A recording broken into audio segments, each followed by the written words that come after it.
Good evening, everybody. Welcome to TED Talks Ball. We've got a special primetime edition on the East Coast where Dr. Jessie Morse is. It's about 10 minutes after 8 here on the West Coast, a little bit 10 minutes after 5.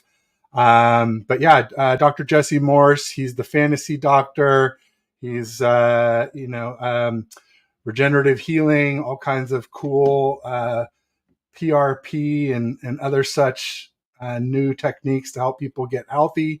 And he knows everything about fantasy and everything about, what to expect from injured players when they can return, these types of things. So Dr. Morse, I got your banner flying down below, but tell everybody anything you'd like them to know about you, anything you've got going on that you want to promote, anything like that.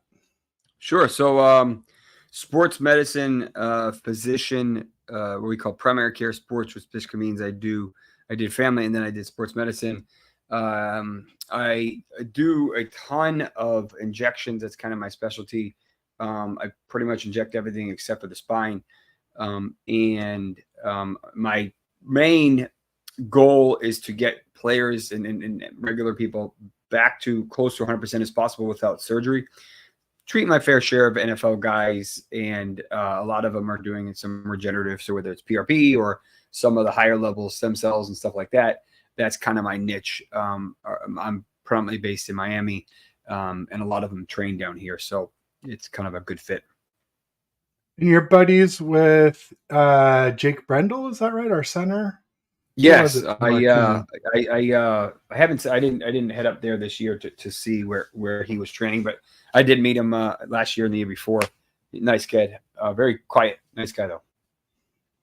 Nice. Let me just say hi to some folks from the audience. We got Jimmy Perez, saying what's up, Ted, and Dr. Jessie Morse. We got Snowman Multimedia. He is a Niners content creator, but one I haven't worked with yet. We talked about it, but we need to make it happen. But welcome, Snowman. And he said, bang, bang, Niner gang.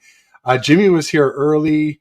Also, Anshul from the Shaw Show was here early. He has his own podcast, Niners and Warriors stuff. And then 187 was here. He's a big Brock Purdy. So he says, bang, bang, Purdy gang instead of Niner gang. That's what the P is for. And we'll get to that here in a minute. I want to give people a minute to sort of filter in and make their way here to the show. Tommy Huxley also knows. He says Ted loves the Frogers. No, if you mean the Dodgers, I don't. You've got Kiki back today. There you go. Yeah, I'm a Giants, Warriors, Niners guy. All Bay Area. Grew up here, and that's how I root for my teams. But no, I'm not a fan of the Dodgers or. Some people call Aaron Rodgers, Aaron Frogers. Definitely not a fan of his either. And I doubt you are, since now he's in your division. A lot of people may not know, but Dr. Morse is a Patriots fan who lives in Miami, so he gets a lot of exposure to Dolphins players in his practice, and other players who live in a lot of football players like live big in name Florida people around here this year because of the favorable tax situation there. A lot of the weather. Football players reside, and the weather, and South Beach. There's lots of good reasons to live there, right? There is, except for the traffic. It's the only one. Except for the traffic. There you go. Well, Bay Area's got its fair share. I mean, it's not LA, but it's pretty bad here in the Bay Area too. Got Cinnamon Kiss in the house. Cinnamon, thanks for joining. She says all Bay, all day. Thank you. And he says, I know I'm trolling. Okay, good. Tommy.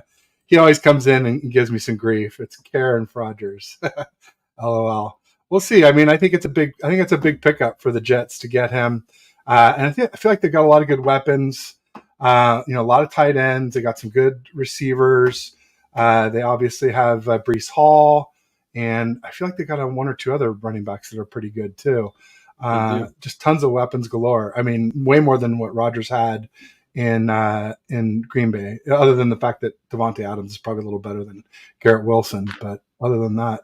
And then some of them came with Lazard has come over to the Jets. So, yeah. Speaking of weapons in the AFC East, excuse me, I saw that your Patriots signed a 49ers training camp and preseason legend Jalen Hurd. And talk about injuries. Crazy injury history. Oh my God. Yeah. I'd love to get your thoughts on that. I mean, we loved him. We thought he could be the next Debo, taller, faster, Yep. More versatile. And he had back issues and he tore his ACL. Just was never able to get it going. I hope he can do something for you guys because if he can, the guy he's electric. He's at least what we saw in preseason. He definitely has the potential. This injury is always the risk. It'll be interesting to see. I always have this cautious skepticism with the Patriots. And it's funny because I never know if they're going to make the roster. It really comes down to the contracts with them. If there is any guaranteed money, he will make the roster. If there's no guaranteed money, they're just kicking the tires and seeing if there's anything left. But I mean, I like the talent. They were always trying to, that division is loaded. The whole conference is loaded, so they need any help they can get. The defense should be pretty good, but they got a tough task. They do. I mean, obviously the Dolphins have loaded up, but it's like I just wonder about Tua. These concussions he gets, and it's not even helmet to helmet. He's getting ragdolled and basically bouncing off the turf or the grass. Yeah, and it just seems like I just really worry for him. And then they're down to Mike White if he's gone. So I think that'll put I'm kind of fading the Dolphins for that reason. It's risky. I mean, there's a chance he could play all 17 and have a monster year. There's a chance he could get a concussion in week 2 and miss a month or longer. That's the problem with concussions. Ideally, the judo and jiu-jitsu or whatever he was practicing, he beefed up. He is much larger than he was last year. He's probably gained 25 pounds, I would say. He's much thicker. Well, that could help then. I mean, that was one of the things I thought was when you're getting ragdolled, you're probably just a little bit too small or too light, if you will. So that's good. He's a statue. That's the problem is that he's not a runner. Right. I think it was Scott Barrett earlier who said there's 2 types of quarterbacks. You have your Konami code quarterbacks, and then you have your statues. Matthew Stafford is a statue. Right. Tua is pretty much a statue. The odds of him getting 150, 250 rushing yards over the year are pretty slim. So they know he's not going to go too far. So they don't really have to worry about him escaping the pocket and running. But I have significant concerns with him and his concussions. But we'll see, is Tyreek, is Jalen, are they how dependent are they on Tua? And obviously we saw Jalen a significant rapport with him. That team has massive potential if they can stay healthy. No doubt about it. And then just to round out the AFC East, since we're just kind of started with that as a warm-up, obviously big news out of the Bills that Nyheim Hines has a season-ending knee injury. I guess he was jet skiing or something, maybe. And sounds like he's out for the season. Huh? It sounds like he's sitting on his jet ski and someone came up and hit his jet ski with another jet ski, and his knee presumably bent the wrong way, which is a freak accident. And that's it. That's all it takes. Yeah, I mean, you hear about like Madison Bumgarner from the Giants, dirt biking. I can see much more likely, but usually jet skis, other than, I mean, you usually don't hear about ACLs or knee injuries on jet skis. I mean, so that is you could drown, obviously, but most of the time you're pretty good. Yes. But I mean, how often are you, getting a freak injury like that? I mean, that's just crazy, situation. No doubt about it. And we got Jess from East Coast Red and Gold. She has a great podcast. They have players on all the time. They had Spencer Burford, our right guard, on last week. And this week they're having Jesse Sapolo. I believe it's Thursday at 5 Pacific, 8 Eastern. So that might be a new time for their podcast, or new day. They usually are Wednesday at 5. But I think now it looks like the last couple of weeks they've gone Thursday. And then real quick, Beep 187's back. He's saying Purdy. No surprise. Pretty interesting news coming from 49er land.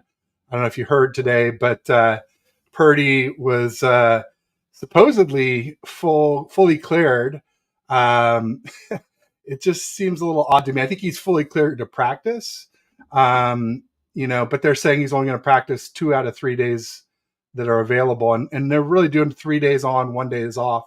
So it's really, he's kind of doing 2 out of 4 days of practice. If you're just counting the actual days with the rest days in there. So he's practicing about half the time. But Shanahan did say that he'd be getting the first team reps when he does practice. I don't know that that's naming him the starter.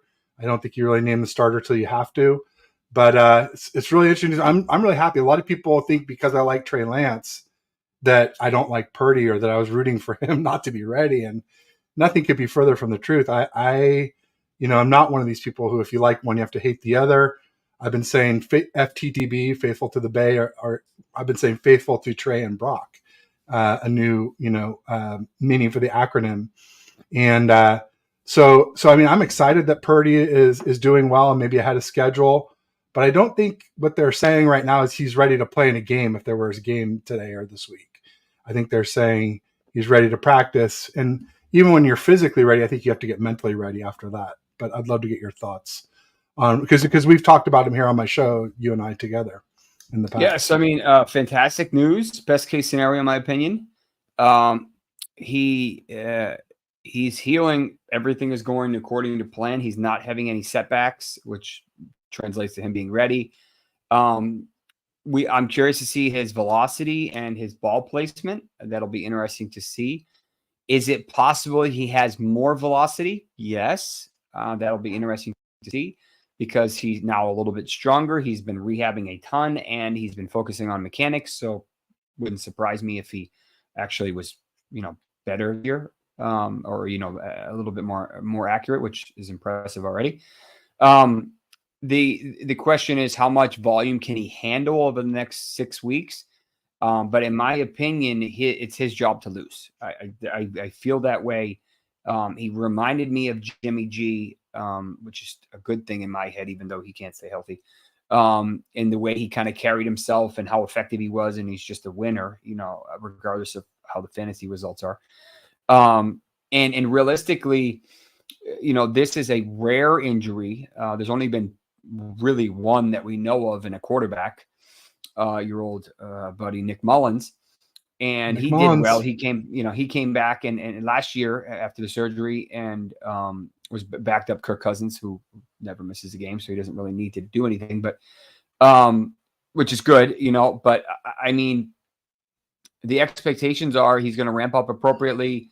And I wouldn't be surprised if he plays in a couple games in the preseason. I mean, I think realistically, they should battle it out. I really want to see what Trey Lance can do. He had a bad injury, unfortunate injury, very similar to Dak's actually. So I'm curious to see how that will play out. But, Purdy just puts him in such a great position to win. That's what makes it kind of special. No doubt about it. Yeah, Purdy obviously went 6-0 in the regular season, and then 2-0 in the playoffs prior to the NFC Championship game, where he got injured on the fifth play of our first drive. So we kind of give him an incomplete for that rather than pin the loss on him, even though he was technically the starter for that game. So with it's interesting because there's a part of me that says it should be Purdy's job, especially if he's 100%. If he's 100% physically and 100% mentally, or even like you said, if his arm's even stronger, like that's been one of my knocks on Purdy during the offseason, is just sort of like limited arm, limited height, limited top speed. Those are all areas where Lance has a big superiority. And I just feel like Lance only had 17 starts in college compared to Purdy had 48. Give Lance some experience, he could very easily learn to do what Purdy does. Whereas Purdy's never going to learn to be 6'4" or have a cannon of an arm or anything like that. But, ultimately, when we try to compare the two, it's always important to keep in mind that Lance never had CMC, and we saw what a difference he made, because we talk about Purdy's 8-0, but that's just part of CMC's 12-0 that he went as a starter, as our running back, 4-0 with Jimmy and 8-0 with Purdy. And it was just like our offense got revolutionized. And you said that that Purdy reminds you of Jimmy G a little bit, and in the winning part, I think is a good thing. But he reminds me of Jimmy G a little bit in the like kind of getting carried part a little bit too, just because I feel like the 49ers have the best weapons in the group in the NFL with CMC, Kittle, Debo, Ayuk, Juice, Jennings, Elijah Mitchell. I mean, it's just an embarrassment of riches. Offensive weapons, a solid offensive line. We got Kyle in the number 1D. I mean, I think you could really probably plug in at least 10 other quarterbacks in there and get the same results as what we got with Purdy. I don't consider him to be a top 10 quarterback, probably more like 12 to 15. And I think Jimmy's more in that 15 to 20 or even 20 plus range for me. But yeah, I mean, it's really interesting to see what's going to happen. And I'm just not 100%. I think just like Tommy's saying, I think there should be a QB battle. I think we should see, because not only did Lance not have CMC and barely had Kittle, who are, two huge difference makers, but also like when Lance lost, our team was losing. We started 2021 3-5, and we started 2022 3-4, and only one or two of those were Lance's. So the rest was the team. We're a slow starting team. That's the way we are. And then, when the team was doing well, Lance won, and it was a critical game to keep us in the playoff race for 2021. So, I mean, I'm not going to sit here and say Lance is better right now, but I'm going to say it might be a lot closer than what it looks like if you just compare raw statistics or win-loss records, or, even the eye test is hard to do when you don't have the same weapons. So, I mean, he's definitely more. He should be more talented in terms of just raw. He does have a cannon. I don't know if there's much of a question there. He's big. He was training with Mahomes this year. For what it's worth. I think that I'm not everyone who wants to kind of, or Fantasyland, non-Niners land, like Fantasyland wants to just rule out Trey Lance. I think it's premature to do that. I mean, there's a reason why he was the top 3 pick. He's raw still. Unfortunately, he's had some bad luck over the past couple of years. If he can stay healthy, he is a freak. I mean, in a good way. So we'll see, but I just, it's a good problem to have. You guys have a good problem to have. Yeah, no doubt about it. I mean, no highly drafted QB has ever been called a bust after less than 5 starts. It's ridiculous. You could say that I just say he's TBD. He's to be determined. And my thing is like, the last thing I want to see happen is for him to walk out the door. We're going to buy super high, sell super low, trade him away, and then some other team gets him to his ceiling. And like, it's something that Kyle will never live down, but he may not be here that long if something like that happens, because Kyle's already made some QB mistakes on this team. I don't know if you remember, but we drafted Solomon Thomas instead of Mahomes because we wanted Cousins. And then we didn't even get Cousins. He got hot seat worries when we went 0-8 and picked up Jimmy G. And then we lost the Super Bowl. Brady says, hey, I want to go retire as a 49er. And Kyle said, no, we're good with Jimmy. It's all good. And then he tried to get Stafford, didn't get him. And then I could go on and on. There's even like, I think Jimmy was the wrong bridge QB for Lance. He clearly needed a bridge, but I think like an Andy Dalton would have made more sense, where you could swap him in and out and not have to worry about the locker room revolting and not letting Kyle do what he wanted to do. And then just even last year, Dr. Morse, if you think about this, where was Brock Purdy on the depth chart week 1? QB3, right? And and a lot of people think he's our best QB, at least right now. And so how is he QB3 if you're really good at evaluating QB talent? I think it's another gaffe, honestly. So, yeah. I mean, I get how it happened because of the draft capital. I know he has a big history. Shanahan has a big history of loving Darnold. Like he has a history of, supposedly, you probably know more of him than I do. So no, he liked Darnold coming out of USC. He tried to get Darnold before the Panthers did when he left the Jets. So no, he definitely has liked Darnold. I don't really believe in him, but they've been splitting first team reps so far. We'll see what happens in camp. 187 says you called Purdy noodle arm, to be exact. I absolutely did not call him noodle arm. I said that he has limited arm. And I didn't ever call him dink and dunk, because he's really good in that 10 to 19. Really good. he had 80% completion rate in the 10 to 19 yard range, and that's the highest ever in the NFL for whatever the sample size was. And the next highest was like 73%. So no, I never called Purdy noodle arm, but thanks at 187, appreciate it. So yeah, I mean, you're right. We have it's a good problem to have for a little while we figure out who's the guy. I do think once we settle on one QB and give them, if they can prove for a season that they can stay healthy, that then you got to ship the other one out at that point, just because they're both young. They both deserve a chance to start somewhere, or at least have a chance to start somewhere. But I guess the one thing I would just say is that, man, I lost my train of thought. They're both young. They're both, our QBs, we have 4 QBs. I don't know if you know this, Dr. Morse, but none of our 4 QBs has ever played a full NFL season. So like this thought of like, we're going to trade him before the season, or we're going to trade him at the trade deadline. I'm like, that's nuts. You at least keep Purdy and Lance through the whole season. If you want to trade Darnold away, I kind of think that's what they were trying to do. Get him for nothing and trade him for something. But like you said, Kyle likes him, and it's probably not the greatest thing to lowball somebody and then trade him away. But it just, where that came from was, I don't know if you remember, but Adam Schefter came out and said that Darnold has the edge over Lance if Purdy's not ready. And I'm just like, look, Schefter and ESPN were not there at OTAs. They were not there at minicamp. So if they're hearing something, it's a leak. And basically our team doesn't leak. And if they do leak, or, somebody goes with a narrative, they'll only let it run if it favors us. And if it doesn't, they squash it. They come out and they deny it, or they, shoot it down. So if you're letting that run, that Darnold has the edge, it's not because you're trying to trade Trey Lance, because that does nothing to help Trey Lance's trade value. It just tanks it.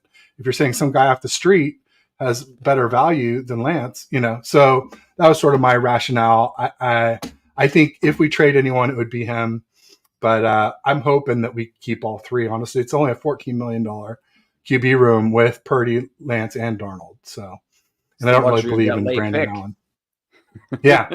Yeah, no doubt about it. And also, like I said, Darnold taking 3.5 mil guaranteed with incentives to make up to 10.5. So, but even then, it's like, if you have that QB, if you have Darnold and Lance, like, you're at a disincentive to play Darnold, because every time he plays, he makes more money. Whereas Lance, his money's already spent. So like, you can play him as much as you want. It doesn't cost you a penny more to play Lance during the season. So definitely 100%. Yeah. So I know you don't have unlimited time here, Dr. Morse. There's one other injury update from the Niners camp today.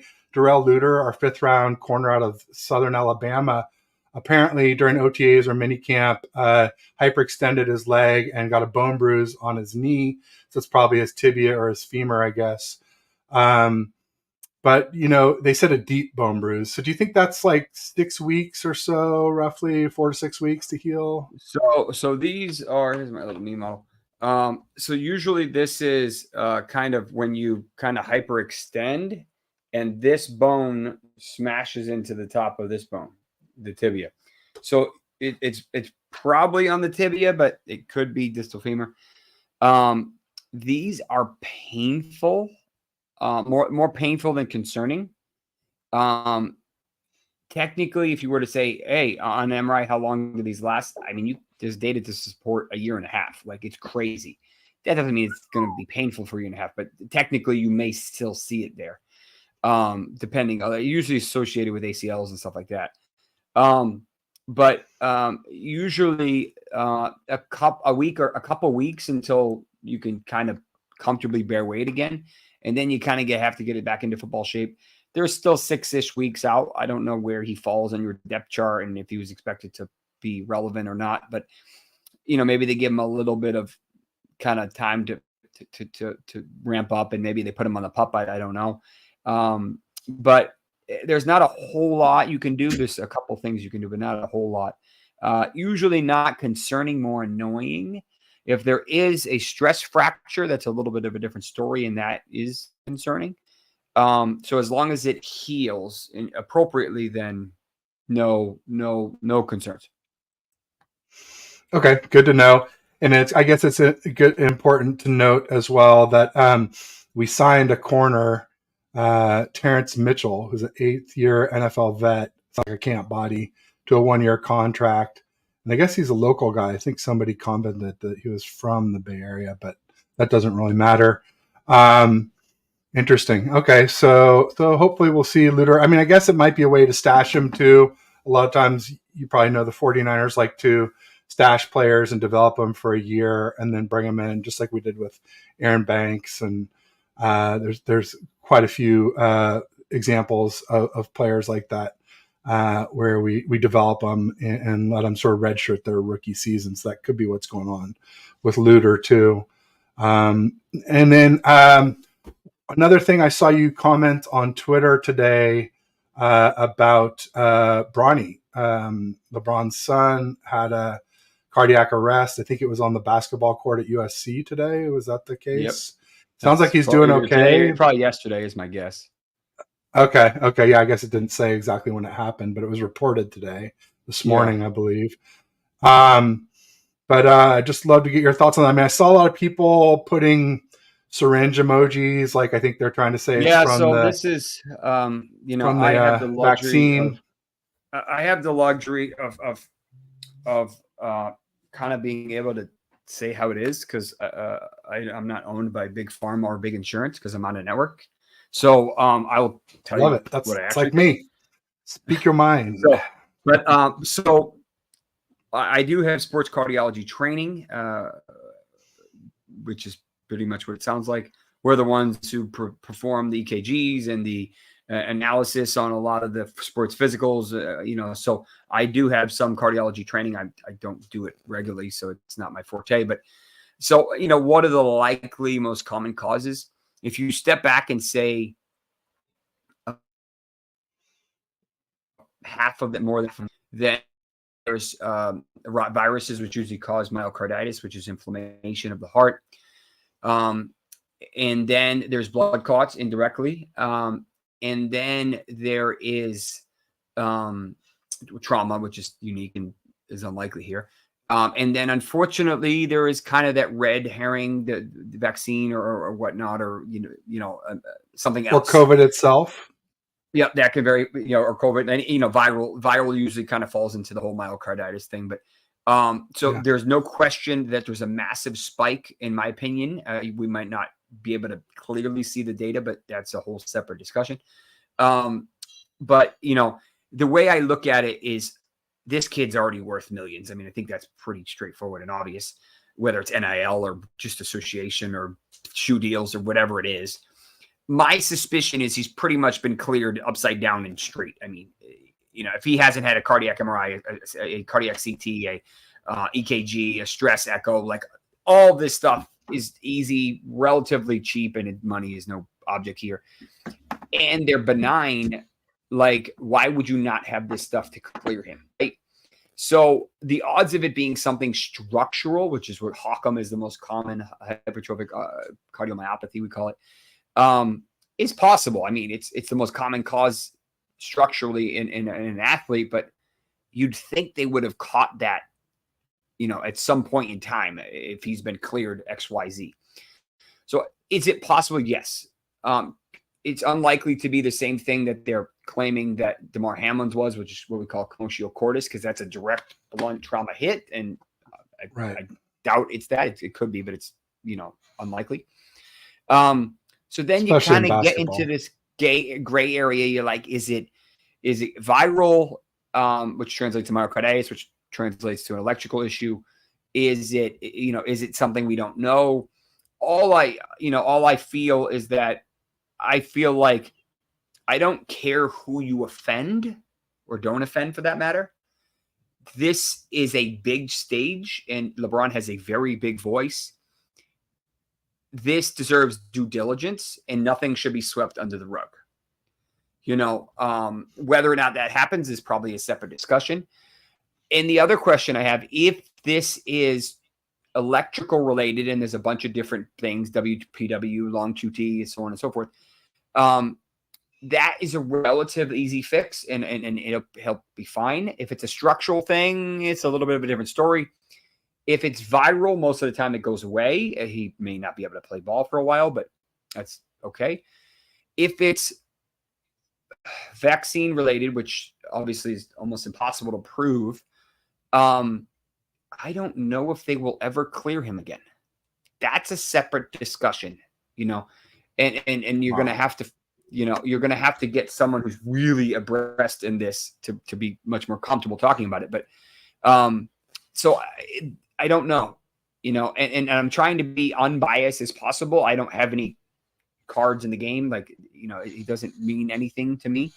I'm just trying to be informative and unbiased and as inclusive as impossible, because some people don't want to talk about all the different things, because whether it's political or medicine or whatnot, I don't care about that. I want to leave no stone unturned, and I feel like at the minimum it has to be ruled out. As long as it's ruled out, everything, then fine. But big stage, it deserves appropriate attention. I don't know if we'll get it, but it deserves appropriate attention. And I wish him the best of luck, and I hope he can play ball and be as good as his father or better, which is pretty scary to think of. But but I don't know, we don't know anything about him. At least I don't know anything about him in terms of his history, his medical history, so on and so forth. I don't know if they're going to be able to discuss this, justify this. I don't know. I have no idea. Interesting. Now, doctor, also, when I saw the syringe emojis, I kind of thought about a couple of other syringes too, besides maybe the vaccine per se, the COVID vaccine syringe, which everybody talks about, the jabs. Yeah, I mean, there's a lot of options. There's a lot of, that's my like world. Stimulants. Could stimulants be one of them too, right? I mean, that can cause heart attacks. Kind of a lot of the crazy stuff that most people don't want to talk about, but a lot of these athletes do. I have access to pretty much everything. I don't use a lot of it, but I know you have to kind of know what you can and can't use and what these guys are exposed to. It is possible for some of them to cause something like this. It'd have to be a perfect storm, but it could technically happen. It's unlikely to be that. But money is no object, right? In this situation, access is no object. I mean, they literally can get whatever they want, probably whenever they want. So, it's one of those situations where we don't know. What about HGH? Is that, or steroids? Is that something that could cause a it's possible? It's possible. It's unlikely. It's unlikely. Okay. I'll say that. I mean, I think there's safer, I wouldn't say just as effective, but safer options that are effective, that have much less risk. So I would hope that that's the avenue they went down. Again, I don't know which way this is going to go, but I doubt it's anything like that.